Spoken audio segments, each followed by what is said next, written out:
Assalamualaikum warahmatullahi wabarakatuh. Halo semuanya, perkenalkan kami dari kelompok 2 yang beranggotakan saya, Septiadi Wahyuni, dan rekan saya yaitu Novita Salsabila Putri. Di sini kami akan melakukan presentasi terkait salah satu benda langit yang ada dalam sistem tata surya, yaitu matahari. Matahari adalah bintang yang menjadi pusat tata surya. Matahari memiliki bentuk nyaris bulat dan memiliki suhu yang sangat tinggi. Pernahkah teman-teman membayangkan bagaimana jika kita melakukan perjalanan ke matahari? Kali ini kami akan mengajak teman-teman semua untuk berkunjung ke matahari. Matahari memiliki 4 lapisan penting. Lapisan yang pertama yaitu lapisan inti matahari. Lapisan inti matahari ini merupakan bagian paling dalam dari matahari, yang memiliki suhu sekitar 15-20 juta derajat Celcius.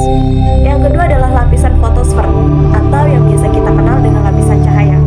Pada lapisan ini memiliki ketebalan sekitar 350 km dan memiliki suhu berkisar 5700 Kelvin.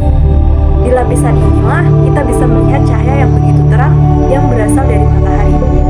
Lapisan yang ketiga yaitu lapisan kromosfer, atau yang biasa kita kenal dengan lapisan gas. Pada lapisan ini memiliki ketebalan sekitar 16.000 km dan memiliki suhu sekitar 6.000 sampai 20.000 Kelvin. Selanjutnya adalah lapisan korona. Lapisan korona ini merupakan lapisan terluar dari matahari yang biasanya berbentuk seperti mahkota. Lapisan ini menyelimuti matahari dengan gas putih yang sangat tebal. Sejatinya matahari berasal dari 2 kata, yaitu mata dan hari. Jadi, matahari adalah matanya hari, atau dengan kata lain, mata milik hari. Nah, kira-kira seberapa penting sih matahari ini? Coba kita bayangkan, jika tidak ada matahari, maka tumbuhan tidak akan bisa melakukan fotosintesis. Jika tidak ada matahari, maka manusia akan kehilangan sumber daya alam. Dan jika tidak ada matahari, planet-planet akan saling bertabrakan, dan yang pasti, dunia akan gelap. Matahari menarik planet-planet dengan gaya gravitasi yang besar sehingga mereka mengitari matahari sesuai dengan orbitnya. Di sisi lain, planet-planet ini juga memiliki gaya gravitasi yang sama sehingga terjadi gaya tarik-menarik antara matahari dan planet-planet yang disebut gaya sentripetal dan gaya sentrifugal. Tahukah teman-teman semua, ternyata pada zaman dahulu kala, orang-orang percaya bahwa yang menjadi pusat tata surya itu adalah bumi, bukan matahari. Teori ini dikemukakan oleh seorang astronomi Yunani kuno yang kemudian diberi nama dengan teori geosentris. Lantas kemudian pada tahun 1543, seorang astronomi dari Polandia mengungkapkan bahwa sebenarnya yang menjadi pusat tata surya itu adalah matahari. Teori ini yang kemudian diberi nama teori heliosentris, dan sampai sekarang dipercayai dan diyakini oleh semua penduduk bumi. Nah, matahari ini memiliki peran yang sangat besar untuk menjaga keseimbangan tata surya. Coba kita bayangkan, jika tidak ada matahari, maka planet-planet ini akan bergerak lurus searah dan juga saling bertabrakan antara satu dengan yang lain.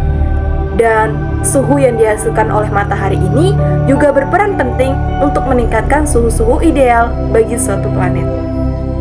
Di masa depan, matahari yang kini berusia sekitar 4,6 miliar tahun sudah hampir separuh jalan hidupnya. Bintang seperti matahari diperkirakan bersinar selama 10-20 miliar tahun. Matahari yang memasuki fase tua akan menjadi bintang merah, di mana lapisan luarnya akan mengembang dan juga tumpah. Diameternya akan terus membesar dan diperkirakan akan memasuki jarak orbit bumi.